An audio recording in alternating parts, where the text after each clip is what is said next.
देखो, दो प्रकार के लोग होते हैं, एक सच्चे होते हैं और एक ये तो जानते हैं कि सच क्या है लेकिन कभी बोलते नहीं है। वो बोलते हैं यार मेरे समय पे अगर कोई अच्छी कोचिंग होती मैं चले जाता तो मैं भी पढ़ाई कर लेता, आज मैं भी जॉब लग जाता। क्या उसके जमाने के लोग जॉब में नहीं लगे? लगे, है ना। हमारे समय पे ऐसी सुविधा होती तो हम ऐसा कर देते। या मेरी तो किस्मत खराब थी तो मेरी सरकारी नौकरी नहीं लगी, मुझे तो यार ये नहीं पता था, वो नहीं पता था। उस इंसान को पता है कि उसने कुछ नहीं करा, है ना। जिस समय जैसी परिस्थितियां थी, सामने वाला चाहे तो कर सकता था। तो एक तरीका होता है दुनिया भर से झूठ बोलते रहना, लेकिन वो इंसान अपने आप को जानता है कि गलती उसकी है। और एक वो होता है जो वास्तव में आपको सही सलाह देगा कि यार देखो, हमें उस समय सब चीजें मिली लेकिन हमने उसका फायदा नहीं उठाया, हम इन चक्करों में लगे रहे, उन चक्करों में लगे रहे और हमने अपना समय खराब करा, तुम मत करना।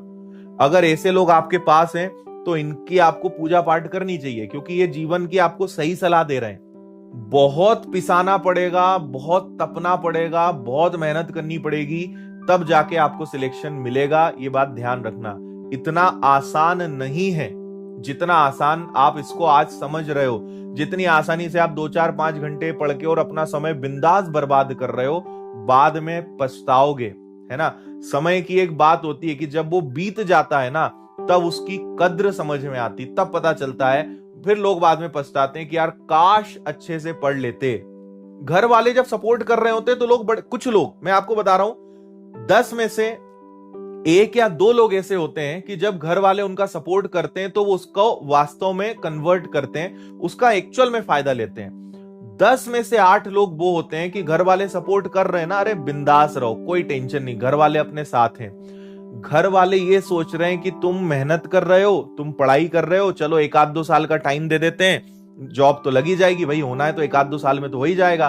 तुम तो मस्त मौला, कोई टेंशन नहीं, घर वालों की तरफ से छूट, पैसा आ रहा है, पैसा दे रहे हैं, खर्चा उठा रहे हैं, या जो भी चल रहा है, टेंशन नहीं।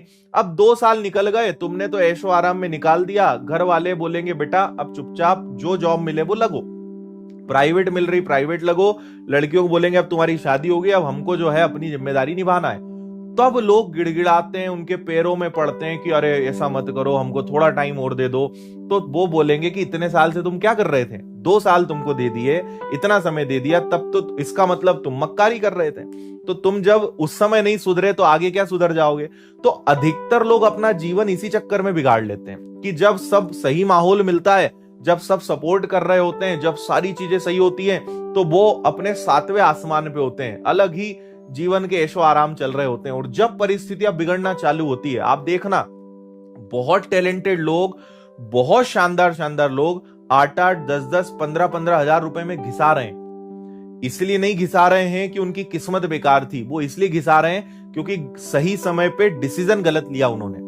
आपको ये बात पता होनी चाहिए कि ये जो उम्र होती है ना, मतलब आप मान के चलो कि 22 से लेके 28, मैं एक स्टैंडर्ड बता रहा हूं, प्लस माइनस भी हो सकता है। कुछ लोग इससे ज्यादा उम्र में होंगे लेकिन मेहनत कर रहे होंगे, कुछ कम में कर रहे होंगे। ये आपके जीवन का वो समय है कि इस समय जो बोया जीवन भर वो काटना है ना। 22 से 28 की उम्र तय करती है आगे आपका जीवन क्या बनने वाला है। ये बात आप अच्छे से समझ लेना, फैक्ट बता रहा हूं। कुछ लोग थोड़े लेट जागे होंगे, कुछ की उम्र ज्यादा होगी, मैं ऐसा नहीं बोल रहा हूं कि यही थोड़ा बहुत प्लस माइनस चलता है, लेकिन ये जो समय है आपका, आप मान लो 20 से 30 साल की उम्र, ये जो समय है ये तय करेगा कि आपके जीवन में आगे सुख सुविधाएं हैं कि नहीं, आगे जीवन में तुम ऐशो आराम करने वाले हो कि नहीं, आगे जीवन में तुम कितनी मेहनत करोगे, कितनी गधा हिमाली करोगे। ये सब चीजें तुम्हारी इस बात पे तय करेगी। तो आपको ये आज चुनना पड़ेगा।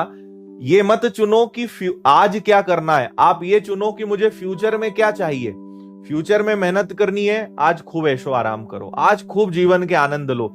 वैसे ऐशो आराम करने लायक तुम्हारे पास कुछ नहीं है, ना तुम्हारे पास लाखों करोड़ों रुपए हैं। ऐशो आराम से मतलब क्या है कि बिंदास, घर वालों से जिद करके मोबाइल ले लिया, घर वालों से जिद करके गाड़ी ले ली, है ना, दोस्ती यारी बना ली, फोन पे लगे हुए हैं, घूम फिर रहे हैं, ये आपके जीवन के ऐशो आराम है। ऐशो आराम किसको बोलते हैं कि मस्त तुम फ्लाइट से जा रहे हो, विदेश घूम रहे हो, 1.5-2 लाख का मोबाइल है, बढ़िया सी एक मस्त 50 लाख की गाड़ी खड़ी है, एक अच्छा घर है, इसको ऐशो आराम बोलते हैं। लेकिन आपका ऐशो आराम अभी तो कितना नीचे है, क्योंकि कुछ है ही नहीं तुम्हारे पास। जीवन के कुछ छोटे मोटे टुच्चे काम है, उन्हीं में लगे पड़े अपन। है ना। और हम क्या समझ रहे हैं, मस्त जीवन चल रहा है। आप तय कर लो, आगे आपका जीवन पूरा मेहनत भरा जाने वाला है। और अगर वास्तव में परमानेंट ऐशो आराम चाहिए तो आज मेहनत कर लेना। ये आने वाले 1 या 2 साल हैं आपके पास, ठीक है, जिसमें आपने जो कर लिया सो कर लिया।